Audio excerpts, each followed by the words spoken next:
E acima de tudo uma soberania, né?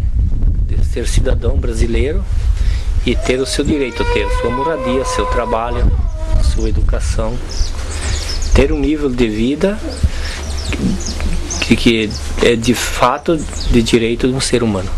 É mais do que um movimento que trabalha, né, para assentar, né, as famílias, e sim uma forma, né, de nós trabalhar e lutar por uma transformação da sociedade. O movimento, para mim, é a solução, né? Não sai uma reforma agrária decente pelos governos que está dentro da Constituição, né? Que o povo deve ter acesso à terra para produzir alimento básico e viver com dignidade, mas isso só sai dessa forma, se reunindo, se juntando e formando grupos e indo ocupar a terra mesmo.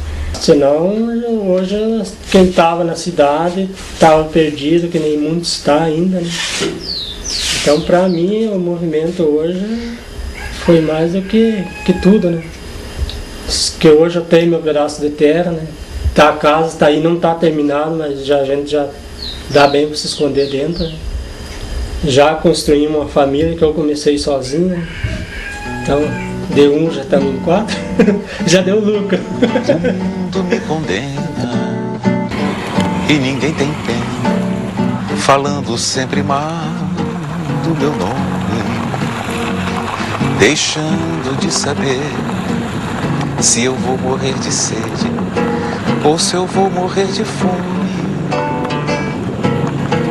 Mas a filosofia hoje me auxilia a viver indiferente assim, nesta prontidão sem fim. Vou fingindo que sou rico pra ninguém zombar de mim. Quando foi construída Itaipu, ali nos anos 77, 78, até 80, aquela pequena área de terra que nós tínhamos, ela ficou inundada pelo lago. Como naquele período houve grandes mobilizações dos agricultores, não só dos agricultores, mas de toda a população da região, contra Itaipu, para receber a terra ou para receber outras terras em troca daquelas que seriam inundadas, ou para receber indenização, que o governo estava pagando muito pouco por essas terras, né? E foram aquelas lutas da Itaipu, aqui no Paraná, o germe da organização do povo sem terra, né? Porque na região da Itaipu existiam famílias que tinham terra e precisavam ser indenizadas ou receber outras terras em troca das suas. Acho que hoje é o movimento social mais importante que tem no Brasil e no estado do Paraná. Eu quero voltar um pouco atrás. Quando nós tínhamos o governo de Jaime Lerner, que se curvava a todos os interesses das grandes empresas, deixando de lado até a questão da corrupção, que foi um dos mais corruptos do nosso estado, esse governo não tinha oposição à altura feita pelos partidos políticos. A oposição a ele foi feita pelo movimento sindical, o sindicato APP dos professores da rede pública e pelo MST.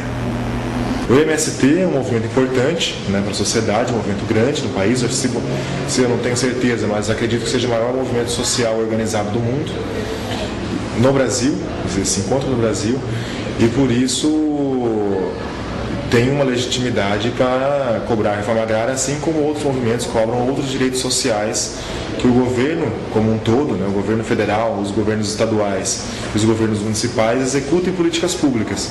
E a gente tem clareza dos 3 objetivos fundamentais que essa organização propõe. Primeiro, que é a luta pela terra, que é a luta imediata pela existência da população camponesa. O nosso segundo objetivo fundamental é o da reforma agrária. Então, a reforma agrária é entendida aí como um marco de política, inclusive burguesa, né? A reforma agrária não é uma política de tipo socialista, ela é uma política desenvolvida nas sociedades que se industrializaram, que se avançaram na sua existência e se constituíram como potência. Então é por isso se chama reforma e não revolução. E a reforma agrária porque ela inclui não só a reestruturação de toda a estrutura agrária de um país, mas porque ela inclui também os outros níveis de direito. E o terceiro grande objetivo do MST é a transformação da sociedade.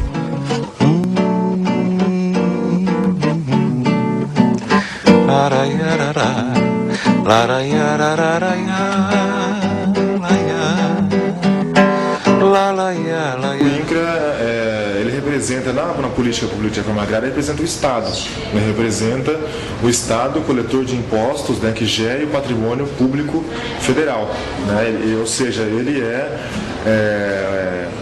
não é só o governo federal, mas representa a política de Estado, né? Se sair o Lula, entrar o Serra, a Dilma, seja quem for o próximo candidato à eleição e novo presidente do Brasil, a política de reforma agrária vai continuar, assim como existe, né, anterior à Constituição Federal e posterior à Constituição Federal de 1988. Então é uma política de Estado.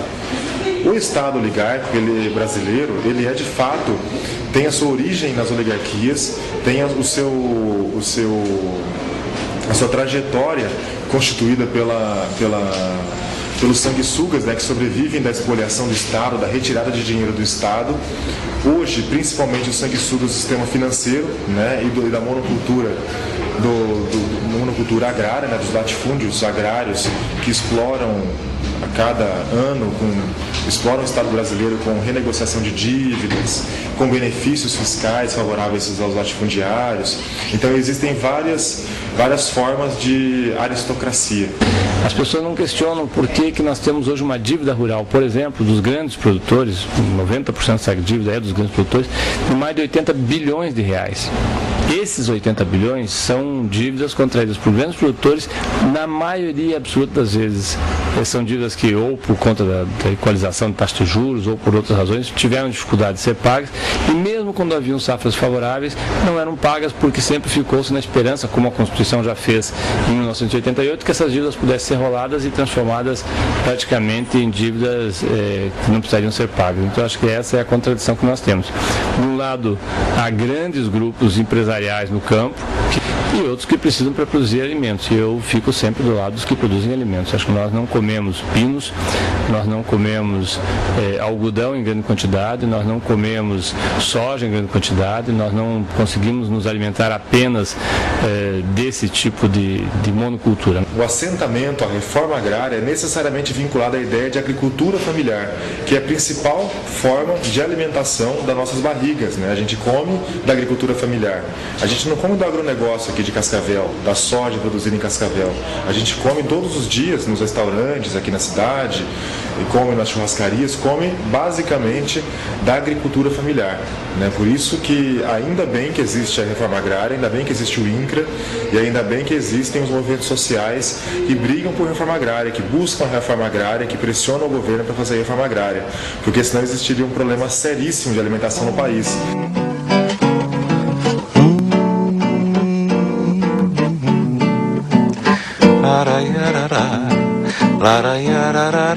Então, no caso da grande mídia, o MST, a exemplo de todos os outros movimentos sociais ou de todas as mobilizações da sociedade que se referem a segmentos excluídos da sociedade, no geral, a forma de chamar a atenção é criando fatos jornalísticos. Então é exatamente fazendo essas coisas, né? Fazendo manifestações, ocupando prédios públicos, ocupando praças de pedágio. É dessa maneira que o MST e os demais movimentos sociais conseguem garantir a visibilidade, criar fatos que façam com que a mídia preste atenção nessas reivindicações. A informação hoje tem que ser muito filtrada, muito, porque ela não... De uma maneira geral, as grandes empresas mentem. E por que mentem? Porque uma empresa de comunicação, ela tem interesse político, econômico, financeiro, comercial. Ela é uma empresa, e não há empresa que não tenha esse tipo de interesse. Então, ela dá informação de acordo com o interesse dela. Então, eu uso dizer, no Brasil há liberdade de imprensa, mas a imprensa não é livre. não é livre porque por trás dela tem quem tem interesse. No geral, considero que as ações, a menos que sejam ações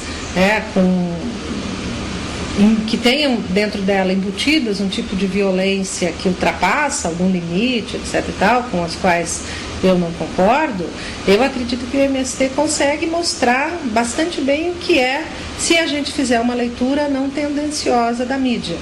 Então, por exemplo, quando o MST mostra as suas escolas, quando o MST mostra ou faz ações de cunho social, o João Pedro Stedley fala que o MST luta contra 3 cercas, que é a cerca do latifúndio, que é a cerca da ignorância e que é a cerca do capitalismo devastador.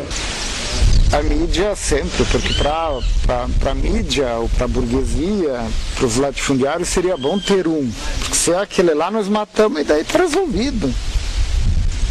Então eles tentam dizer isso. Mas nós trabalhamos noutra lógica. A nossa forma de organizar, a nossa metodologia, a nossa filosofia é diferente. É trabalhar com a produção de bastante gente que tem um elevado grau de consciência. Não é à toa que o movimento sempre prezou pela educação, pela formação, né? Cursos, hoje fazemos curso de direito, curso de pedagogia, magistério, aqui agronomia.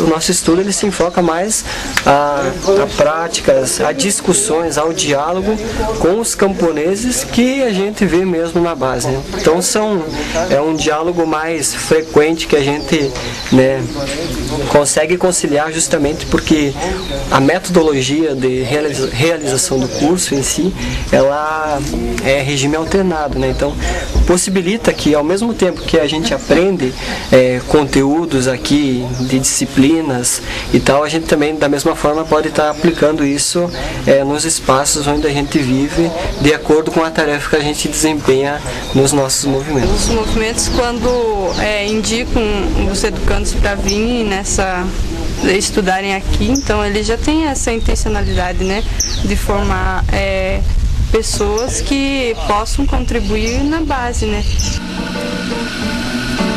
O mundo me condena e ninguém tem pena, falando sempre mal do meu nome, deixando de saber se eu vou morrer de sede. É uma possibilidade de ser sujeito da história, né? Ajudando a construir uma nova sociedade. Filosofia hoje me auxilia a viver indiferente assim. É porque sem terra, na verdade, não é o dizer se eu tenho terra ou não, e sim uma identidade, né? Da minha origem, né? Pela luta, né? Qual que é o nosso objetivo de luta, e não simplesmente se eu tenho ou não tenho áreas. Então eu me sinto eternamente sem terra, porque o objetivo meu, né? Não temos nada. Comparar, né? A propriedade não nos prende, nós temos que ser livres da propriedade. Embora vagabundo, quanto a você, da aristocracia, que tem dinheiro, mas não compra alegria, há de viver eternamente, sendo escrava desta gente que cultiva a hipocrisia. O mundo me condena e ninguém tem pena, falando sempre mal do meu nome, deixando de saber se eu vou morrer de sede ou se eu vou morrer de fome.